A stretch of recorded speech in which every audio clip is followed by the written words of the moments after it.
Hey there. Okay, so welcome to our podcast, Against the Whip. And I'm Martin Roberts. I used to be a district councillor. And here is Jacob Williamson, used to be a Labour councillor, voted against the budget last year and got suspended, and then sat on the opposition benches and was opposition leader for a little bit.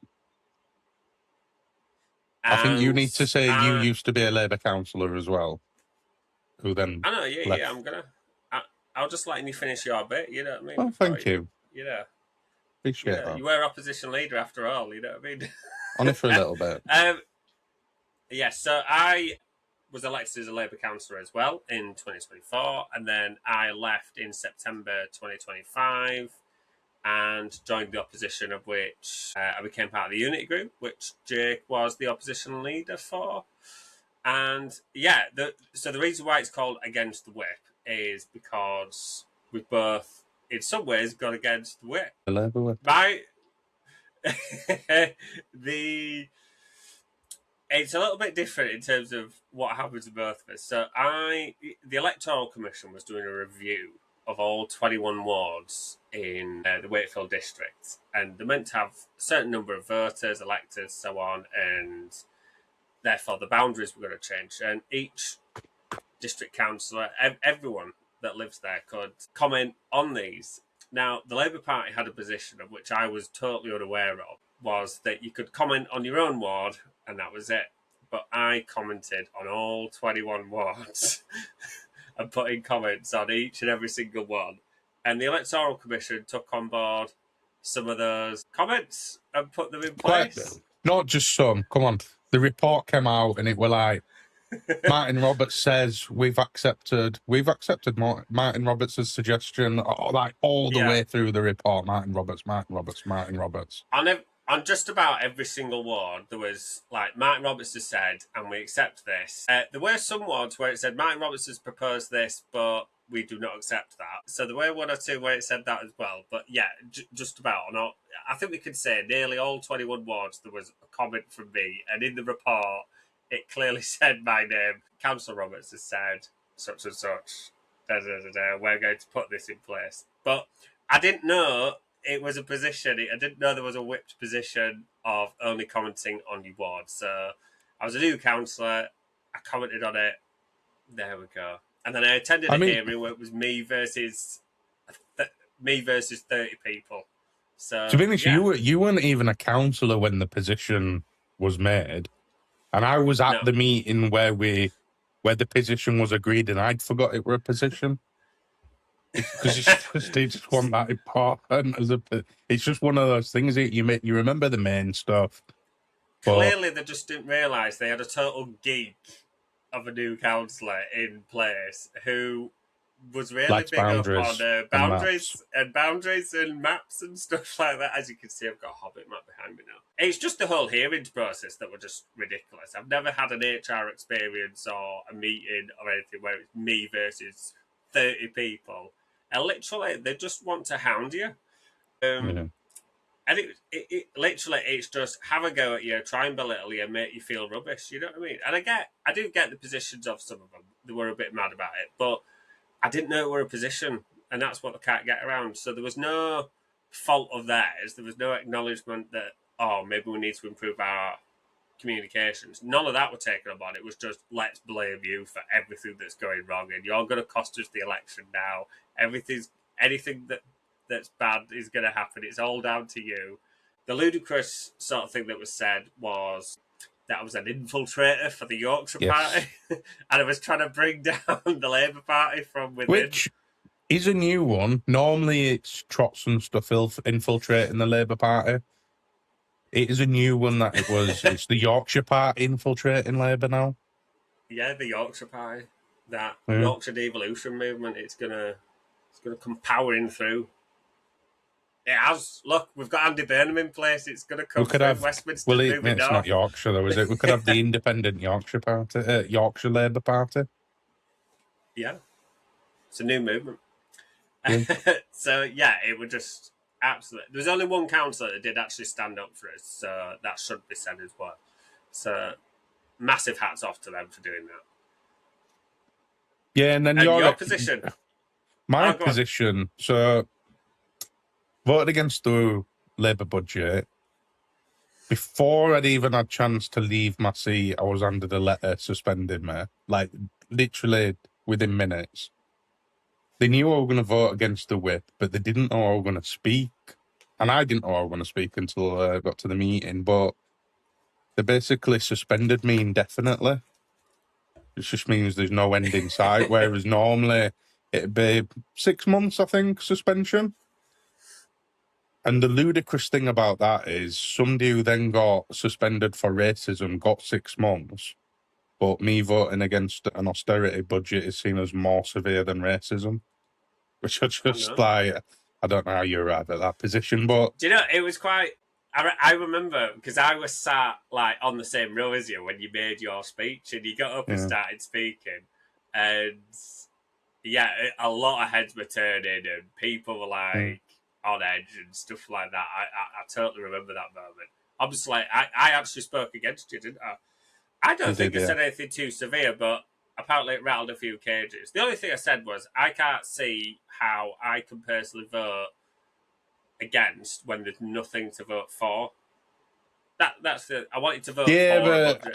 As Labour councillors, it's not our job to bring in an alternative budget, in a sense. True. Like, we go through a process, you know, I agree. There were various meetings and stuff. The cabinet were telling us what the plans were and things like that.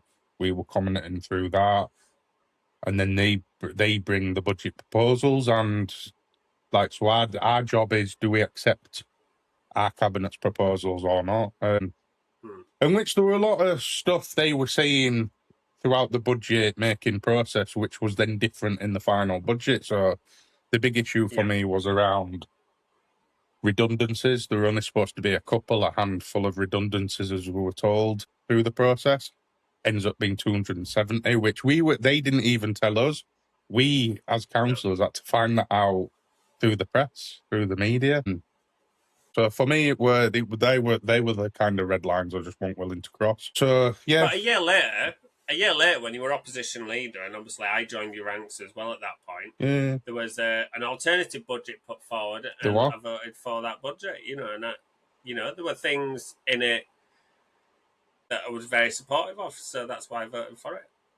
Including managing to bring down the council tax rise, which were without impacting basically jobs and services and things like that. Won't by a lot. We've managed to reduce it by 1.5%, but I think with the limited information we had, it were a start. There was stuff on like council housing and things in as alternative budgets. It wasn't trying to move it.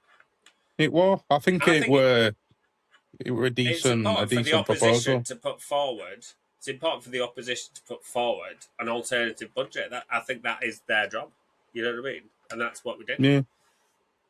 And then my experience being disciplined and suspended differed from yours as well. So you actually had a hearing where they were all taking pot shots. I was invited to a hearing, and then on the day of the hearing it got cancelled because apparently it wasn't going ahead, but then everybody else met and just basically stuck the knives in without me able to defend myself, which was in your absence. Quite funny. Tried in abstention, which I thought were quite funny. I think it's just mad. It's just mad how that is a process. Like, in what universe would you do it like that? You know what I mean? Just the total madness of what goes on, and yeah. But I think we can leave that stuff. I think that's enough about the background anyway, and why we're called against the whip. Yeah. It's not a Labour grievance channel. You know, we're going to be talking about politics, current affairs, anything else that Texas fancy. I think. Well, I think we've got room. I don't think we've got room. We'll have to see. There might be at some point. I think the fact we were councillors, we've been on the inside for a few years, we've got that experience within the Labour Party and things like that. I think it's all useful, and I think will help us analyse, what's going on and talk about current affairs and politics and stuff. So I think we're in a decent place. Absolutely. grassroots sort of podcast, grassroots experience, just talking about stuff. And technically, I'm still a councillor as well. I'm on Ackworth Parish Council. You are. So. You are. I'm not, but you are. So, yeah. The world of a parish council, absolutely mad as well. Even more mind-boggling than a district council. Yeah, absolutely. But yeah, I think that it's a good little intro. Who we are, what we're doing. There we go. Yeah, and have a bit of a laugh as well along the way. Yeah, well, I mean, I don't think we need to have a laugh. We just need to watch what's going off. We've got the super... Clacton is the place to be right now. You could vote for the supreme candidate that is Count Binface. We have to comment on it. Like when you look at politics, when you look at Bob Independence Day, when you look at politics I've been properly active for about 10 years now.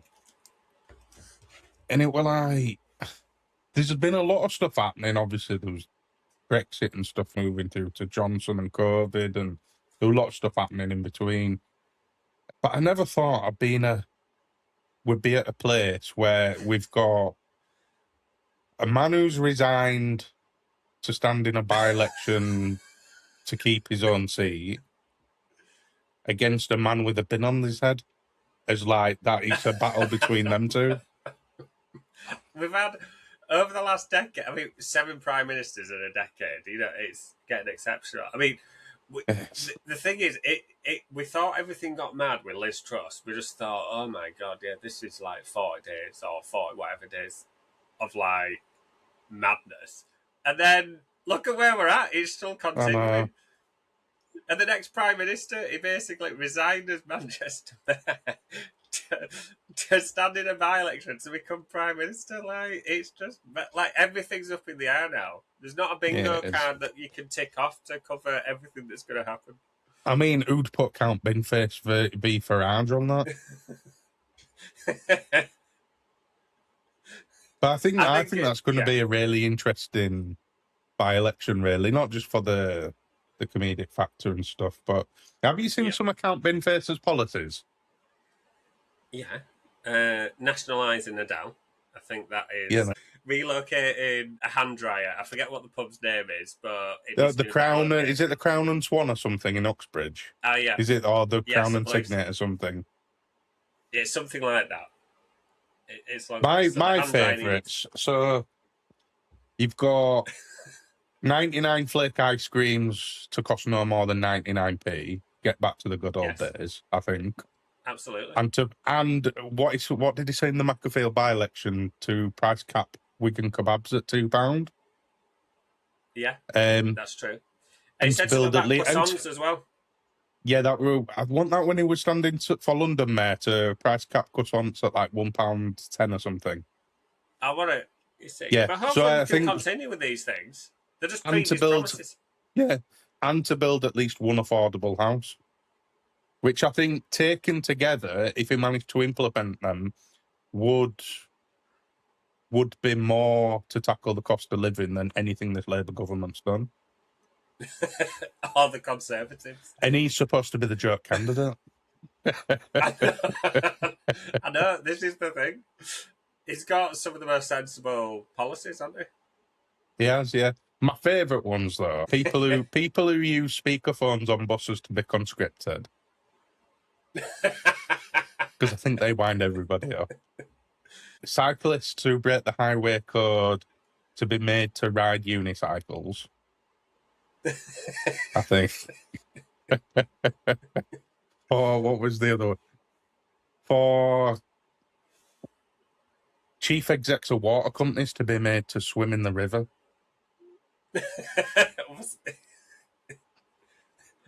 And then I think rename HS2 as FFS1 and route it through Rail's executive zones. Oh yeah, I heard that. Yeah, that in the Bakerfield thing they mentioned. Yeah.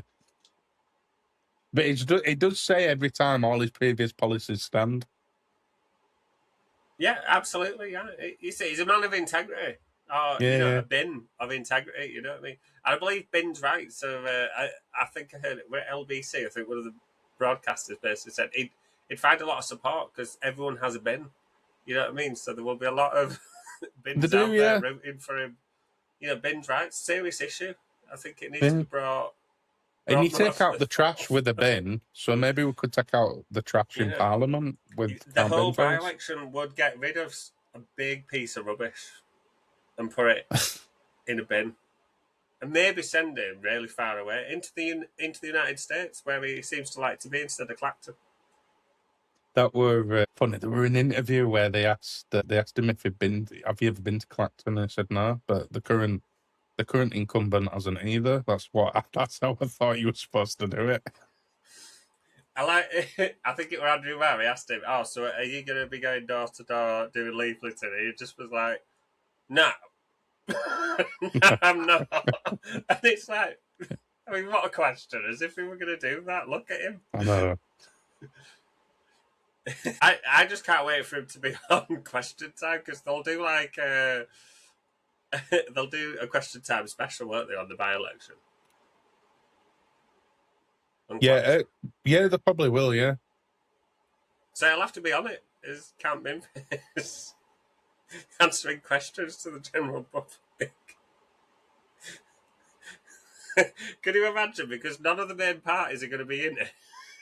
So it'll just be on the panel. We've got Nigel Farage from Reform, Count Binface, and the Monster Raving Loony Party, and then ain't Lawrence Fox standing? Oh yes, Lawrence Fox. Yes, he's made his little announcement. He's standing. So 4 candidates. I mean, there might be some other candidates. But it is funny. We are literally at a time where the joke candidates are making the serious political points. That's where we're at. That's where the state of UK politics is. Comedy wins. You know what I mean? Parliament should be moved to the Apollo Theatre. You know what I mean? And if they don't make us laugh, then it can't be policy. You know what I mean? It'd probably work a bit better. Look, this is right. Share it. Have you got a clip? It's a good question. Tell me about your manifesto. What can you offer the people of Clacton? Have you ever been there? No, because I understand from the current incumbent that is part of how you do the job. So I deliberately stayed away. Is that how it was? I mean, he's not wrong. He's not wrong. It's not wrong. That is how some MPs do their job. You know what I mean? I mean, Farage does spend most of his time in the US. And in sometimes, because of the great patriotic person he is, he went to the US to testify as to why the US should place sanctions on the UK as well. Because that's obviously how. So yeah. So when against the UK. Yeah, we're basically saying wanting to do with like freedom of speech and stuff, and he was saying the US should put sanctions on the UK in Congress. Wow. Okay. Because that's a bit. A lot of these people, they're going about patriotism, sovereignty, and stuff like that, but then basically just want to sell us out to the US anyway. Yeah. I think so. There's no patriotism. So, yeah, I think is.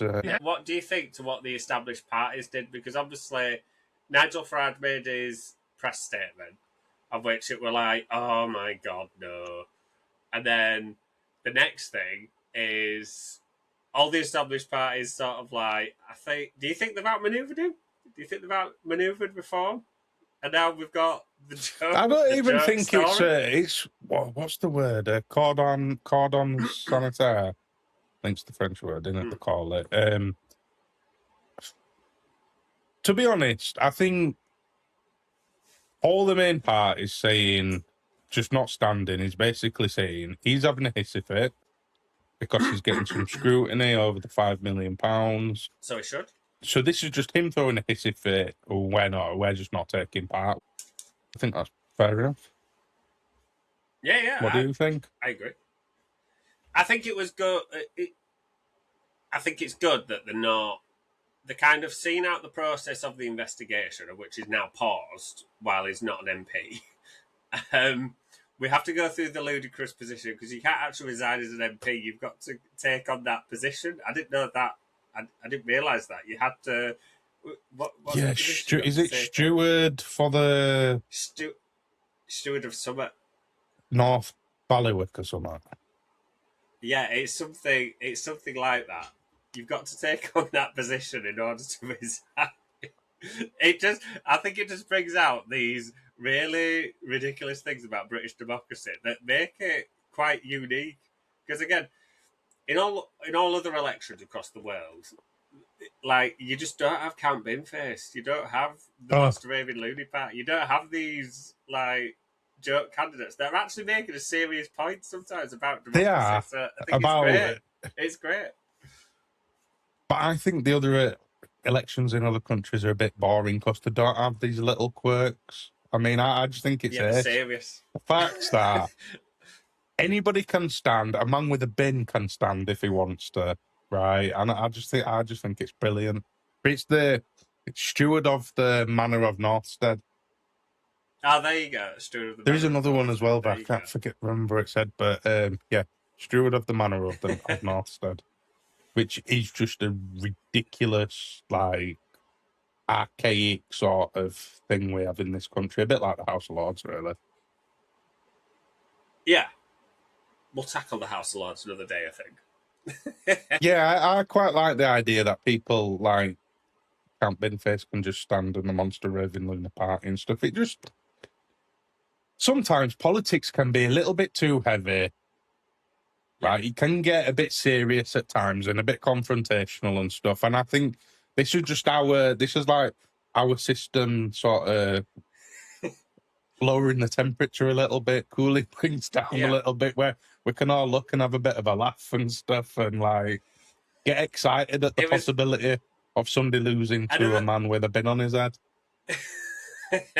Another thing that were brought up was because technically in the rules he'll have to take his bin hat off or whatever it is because he can't. Oh yeah. And in the clip he just sort of like said, "Well, you know, such and such is flouncing the rules, so I will as well. You know what I mean? I can't remove this bin off my head and stuff like that." So it was quite funny. Technically, he won't be able to.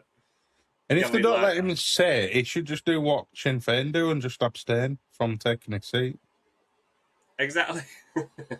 I think that's fair enough. Yeah, absolutely. 95 votes at the recent by-election. So how are you hoping to do any better? What a disgracefully scornful tone. How dare you? 95 actual votes? That's a Dolly Parton. 95, just one shy of a reverse 69, which I scored against Boris in an Uxbridge Sports Hall in 2019. So I'm cock-a-hoop. I'm over your moon. I'm over my moon. I'm doing very well. I came 7th out of 14. I mean, what more do you want? What do you say to those other parties who have decided not to field candidates in Clacton? Well, I mean, that's for them, isn't it, mate? That's democracy. They can choose to run away from my beneficence and magnificence, or maybe they just noticed that Nigel is up to a rather peculiar hissy fit, and they're keeping their powder dry for a second by-election when, of course, the parliamentary committee reports. But interestingly, you see, the thing is, that second election, which would cost 380 grand, will only happen if Nigel wins this one. So if you vote Binface, you save the British taxpayer £380,000 without me doing anything. I just think that's fair enough. Do you know what gets me about this? Right. It's just the fact that we've got candidates like this anyway enough. It's the media have to show themselves up by like interviewing them as if they're serious. I was gonna make this exact point. This is exactly the point. This is exactly the point I was going to make. I mean, she's there trying to hold it together, the fact that she's interviewing a bin. And she's asking serious questions like, "Oh, yeah, your policies didn't go down too well, did they, in Makerville?" Well, no, actually, they did very well. I got 95. You only got 95. Like, it's a joke candidate. What you on about? Like, why That's the very right intention? scornful. That's a very scornful comment. I love that. It's a bit like using what Reform do, like, because like as soon as you ask them a question that's like challenging, there's just sort of like, "Oh my god, what an awful question! How dare you say that?" So it's sort of like playing into that a little bit. It's just mad. So this is where we're at in British politics today. We've got another one here. Let me just load the other one. Just look at that picture. Just look at that, right?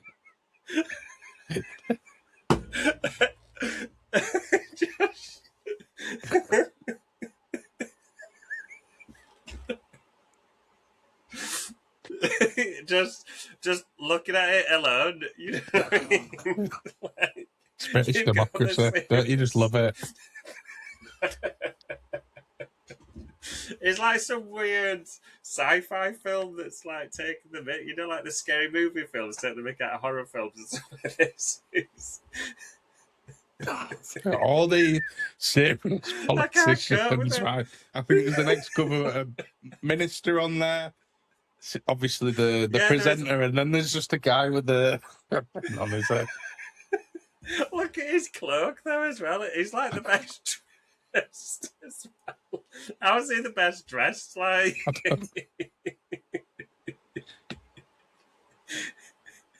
I like the guy that sat next to Count Binface, though. He's pretending like he's not there. Like, you can tell he's like, just totally not. Like, how can he be doing that? God. There's only, I'm guessing the lady with the red flowers on, I'm guessing that she was with the Labour candidate, I'd imagine. And she's the only one actually looking at Binface. Everyone else is looking away. Like, I don't know what to do about it. Like, I don't know what to do. What is this? There's a bin. There's a giant bin next to her. So anyway, hang on a minute, because why don't we... And indeed the SNP, I mean, it's very kind of you. I mean, these are serious times. Why don't you bin off the bin on Newsnight now? We know that your name is John, and we know really a lot about you. Isn't this time, for serious times, to bin off the bin? Oh, here we go. I mean, has anyone here seen Return of the Jedi? Nobody wants to know what's underneath the recyclone. It's disgusting. It's absolutely putrefying.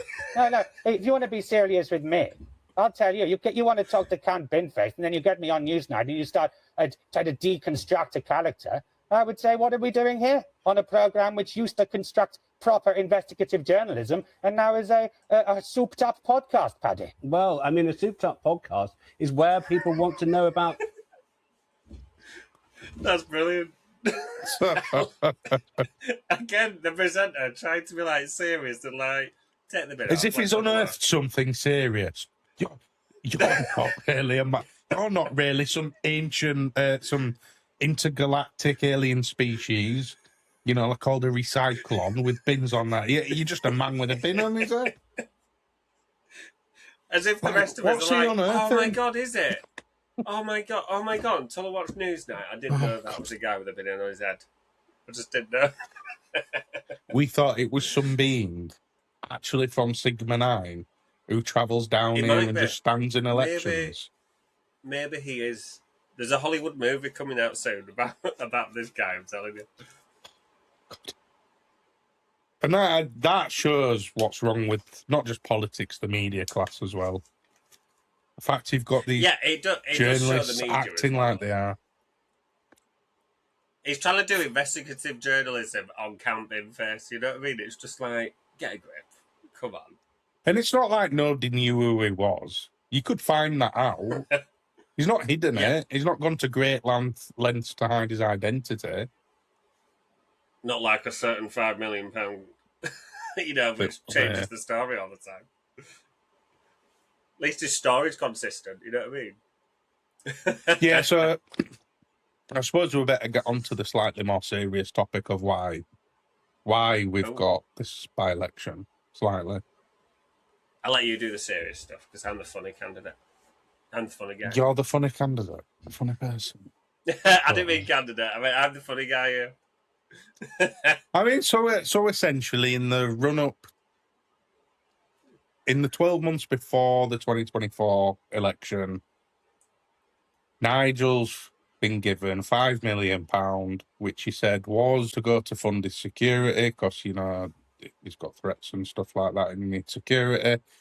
Failed to declare it. Nigel believes he's not done it, has said repeatedly he's not done anything wrong, but obviously there's an investigation in Parliament. So he's decided to resign his seat in what he says is a people versus the establishment by-election. And he's going to let the people of Clacton decide. Now, as we know, the establishment, Count Binface, is part of the establishment. You know, apparently so. Yeah, apparently so. We've got to get that out there. You know, I didn't know this. You know, maybe I should have suspected. The joke candidate is part of the. You know, I mean, he does have a bin outside my house, so he's always watching. You know, he's always there. Mm. He is. He's everywhere. Everybody is. You know. So, what do you make about why we've ended up at this by-election? Then, why has he resigned? Why has he done this? Well, outside my view is that so it's all to do with this £5 million investigation that's taking place, and essentially Nigel, in true Nigel form, thinks that he is above process and investigation and is trying to control the narrative. But I actually think, since making his announcement of creating this by-election, he's lost control of the narrative, and this could just be a huge blunder. It might not. The people at Clacton will probably re-elect him. You know what I mean? That's what I do think will happen. But it just shows what a joke it is. But it's all to avoid that. It's to get people off talking about that investigation, about that £5 million quid. You know, because he's trying to present himself as a man of the people. You know, he's one of us and all the rest of it. He's so far from one of us. You know what I mean? He doesn't know what it's like to do my job, which is like working for just above minimum wage, only getting paid call time, working from 7 a.m. until 10 p.m. When's he ever done a job like that? What, in the city doing finance and stuff before he entered politics and stuff? It was, I think it was like a commodities broker, or something like that. Yeah, something like that. Yeah, exactly. So, and then he did UKIP for ages. You know, fair enough. He had a view of leaving the EU. He did quite successful, and you got to hand it to him. Like, he has gained a lot of support. You know, it's clearly, whenever he was on Question Time, for ages, because we were just in UKIP, it were a small party, we're a bit like, oh, this will be interesting. We've got the joke candidate. You know, in the same way we just laughed at Count Binface. It would be like, oh, Nigel's on, he'll say some funny stuff. And this is the thing. Maybe we need to be careful of joke candidates, because this is how they start off, and then they become the mainstream. That's where we're at. We could look in a few years at a time where we've got 650 MPs with bins on their heads. Not only bins. I don't think you should. You know, don't rule out other options. You know, maybe someone will have a fan on the head. You know? Well, I think in Birmingham. I think there was a horse, wasn't there? A horse stood for election quite recently.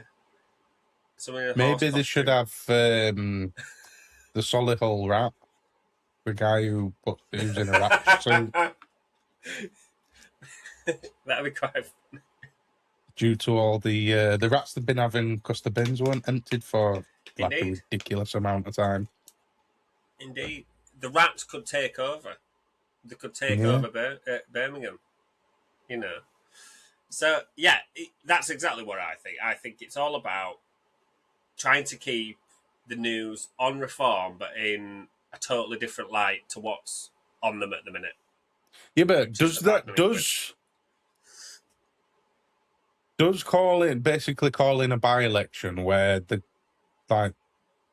subject of the story, Farage, who's then running in that election, is that going to distract away from the issues? Because surely that's going to be a central part of this election anyway. That's just going to be splashed everywhere. Journalists are probably going to have to talk about it. What they're going to try and say is that, the people of Clacton have voted in this by-election, so therefore everything's settled, whatever the investigation was, it's all done and dusted. But seeing as there's no, dare I say, serious candidates, and we've got Count Binface, basically, I don't see how you could have that as your point of view. I don't see how that statement holds. And so the process will have to conclude, which I think is very important. And reform will go through probably another by-election so once this is concluded, this by-election, the investigation will then take place again because they'll probably be re-elected. And then there'll be another by-election. So, and I think, again, another point they keep saying is, reform will pay for this by-election. First of all, that's not how elections are paid for by the taxpayer, by basically bodies that aren't in any political party. So that's the first thing. The second thing is, regardless of who pays it, this is a pointless waste of time. Like, if there is going to be a by-election, it should be from the entire process of the investigation. And it should settle the situation properly. It should be held accountable in the proper way. This is just him trying to avoid accountability. So that's all this is. It's all about control and trying to control the narrative and everything like that. That's what I think. And it's just a huge waste of money, regardless of who's paying for it, and time. And the investigation will conclude, and then there'll be another by-election on that investigation. This is just a joke now. It's not on the investigation. This is just Farage's by-election. Because he tried to control the narrative. He'd lost control of that narrative. And now it's just the Count Binface by-election. That's what I think's happening. Yeah. What about you? I agree. Well, yeah, I think it's just a distraction strategy. And to then basically give him the opportunity to say, well, people in Clacton knew about this £5 million. It's been, it's been in the press and stuff like that. And I've still been returned to office. So they're not bothered. I think it's fair. I will just make the comment as well. I do think that, because you'll probably agree with me on this, that when the Labour government won the election and got in, and they were getting new clothes and glasses and everything like that, that was all sleaze and scandal and totally disappointing as well. The Labour Party still apparently claims, we put the commas up, that it represents working people. Taking all those donations and, let's call them bribes, and taking all that lobbying and stuff like that, it just, we don't agree with it. It's not right. You know what I mean? So that is just as bad as what Nigel Farage has done. But I just don't see why the Labour MPs, in my mind, were held accountable. They went through processes. The dirt was dug up. It was thrown at them. You know what I mean? They had to, endure it. Why does Nigel think he don't? It's just the same as anyone else. And I will just make this point. Yes, the people of Clacton will have a vote. It's only right that they decide who their representative is. But we live in a British democracy. We can all have a say on him, regardless. So we can all keep our opinions going. We can all still say that it's wrong. We could still ask him questions on the 5 million. Just whether it's one by-election, two by-elections, whatever, we can still ask questions after it. That's freedom of speech. That's what they're meant to be about. So there we go. If you don't like it, well, it's tough. We can still have an opinion on it. Yeah, and I think there is something like there's all the other stuff you mentioned. The glasses, the clothes, the box, the Taylor Swift tickets. Yeah. Which I just found a very bizarre sort of thing. They're all getting tickets to those concerts. There's the boxes at Arsenal and stuff. The VIP boxes. All that is bad. It's sleazy. Obviously somebody's wanting to buy influence and get something out of the government, but even taken together, none of it comes close to this £5 million. And I think part of it is just how big it is, the money. And it's not just that money, is it?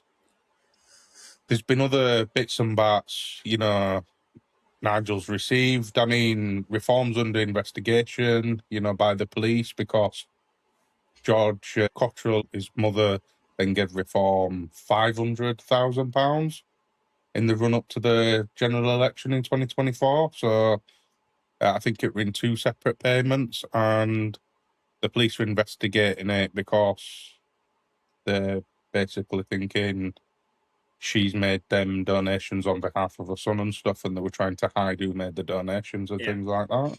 So it's just a bit sleazy, all of it. And Reform and Farage are supposed to be the anti sort of establishment party. You know, they've said in the past they're there to tackle, things like this, the corruption and the sleaze and stuff, and really shake the system up. But obviously they're not. They're worse, in my view.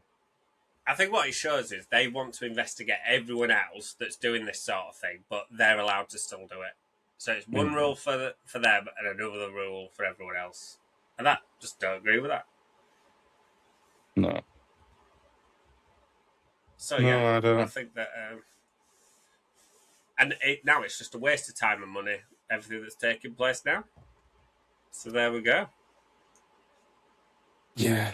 300 and odd grand to run a by-election, a parliamentary by-election, is quite mad, really. I know. And all you need is 10 signatures, but you need 10,000 quid and something like 25 signatures from each district that makes up the London Mayor. And I bet it's something similar for West Yorkshire and Manchester and stuff like that. West Yorkshire, I think it's 5 grand, and then, however, I can't remember how many signatures. I did look, but it's 5 grand. It's not still a lot. Like to be a mayor that's less than. Would you say being a mayor is less than being an MP? But you've got to cross. I mean, I think it depends, doesn't it? Because I think it depends because I think in terms of power, a mayor has got more power than an individual MP. I think it is more or less a big non-job in a sense. They don't really have any sort of. It's not like they have to balance out trying to get stuff done against like budgets and things like that. They don't really raise taxes themselves. They don't have any real tax raising powers. They could put a precept on people's council tax and stuff, but that's not something like it's not been done in West Yorkshire or anything now. But they just get given money from government, so they just spend within that money. And you look around, like in West Yorkshire, transport's the big sort of area they've got in terms of power. Manchester, they've got a bit of a health and stuff, so it's like it's just a bit of an unnecessary non-job in my view. Absolutely. I think I think being an MP is more important than a mayor. I think in terms of what you're discussing and things like that, yeah. Don't you think you need more signatures than just 10 then? Well, I just think it's ludicrous you need as many signatures as you do for a mayor. I mean, you shouldn't have to pay 5 or 10 grand to stand as a mayor. And if you're saying and thing is, I could understand them saying, look, some of the areas for mayoral combined authorities are big. So instead of saying, look, you need 25 from each district or something like that, you could say, look, just give it like a flat sort of number instead. So it doesn't, you don't have to get it in every single district, just in the boundaries of the combined authority. Or you should maybe say, do like 10 per council or something and bring it into line maybe with being an MP. I think. Yeah. It definitely shouldn't cost you 5 grand or 10 grand to stand. No, exactly. It's ludicrous. It is ludicrous. And I think it blocks, because then all you're saying really is only the big parties can stand. Yeah. To be mayor. Really, Count Binface did crowdfund. Count Binface crowdfunded his London Mayor thing. But again, he was relying on there's stuff like that you can people. do. Well, the thing about that is because then I think I watched an interview at Makerfield. But anyway, but I think then it costs another 10 grand to put your name in the booklet for the London Mayor. Yeah, it does. So by time of it, it's cost you 20 grand to stand. Crazy, isn't it? Yeah. Like, democracy shouldn't be that expensive, I don't think. No, it shouldn't at all. So before we round up, who's winning in Clacton? Well, I mean, I'd hate to point out my name. It's not just Martino, it's proud Count Binface supporter now. All right, okay. Until the by-election. I'm gonna go for the underdog. I'm gonna say Count Binface. I want an intergalactic MP. We do like underdogs. I mean, in realistic terms, I think Farage is going to get back in from this by-election anyway. If there's a second by-election, I think it's going to be a little bit more open, I would hope. But yeah, Farage has got a lot of support. So yeah, I do think he's going to get back in. But hopefully this will end the reform surge. If there was tactical voting, like we've seen in the other by-elections in Clacton and Makerfield and stuff, there are the numbers of all the other parties which would outstrip Nigel's vote. Yeah, I know, yeah. So there is the potential, if everybody just decides, right, we're going to vote tactically for a laugh and vote for Count Binface, that he could actually win. But then I suppose it depends on how much of the vote Farage got last time is he going to keep, because like I've seen a lot of like Vox Pops and stuff media outlets have done where people aren't happy because they voted reform, but they don't see him in Clacton. Yeah. So is he going to lose votes off the back of that? Are some people going to vote for him because there's no real credible candidate instead? Or are people just going to decide that we're not even going to vote? It could be, the turnout could be low. So you question this time, who's going to win? I mean, realistically, Farage. Realistically, Farage, but I kind of am rooting for Binface. I just think it'd be funny. We're all rooting for Binface. Yeah. Absolutely. I might see if I can get a little poster to put behind me for next time. Like, just what a wonderful era in British politics would be in if a man with a bin on his head won an election. I've got to admit, because obviously since Reform got the MPs, and then people have gone over to being Reform, and then obviously we've had the local elections, of which we've seen here in Wakefield. We've got Reform everywhere, and they're in Barnsley, and so on and so forth. So, and I would say a lot of people are feeling a bit under attack because Reform are doing a lot of stuff that, is quite divisive, I would say. They say that they're all about common sense, but then they want to exclude people. That's what the problem is, I think. So yeah, this is quite a nice thing to have in a bit of time when you feel a little bit vulnerable, shall we say, by the electoral class that's doing quite well at the minute. I've never had that before either, where I felt like that. Like the Tories, I've never voted Conservative, but I've never felt like, I'm under threat with them being in power. Not like this. Yeah, no, true. So, quite a somber thing to put forward, isn't it? No, I get that. I just,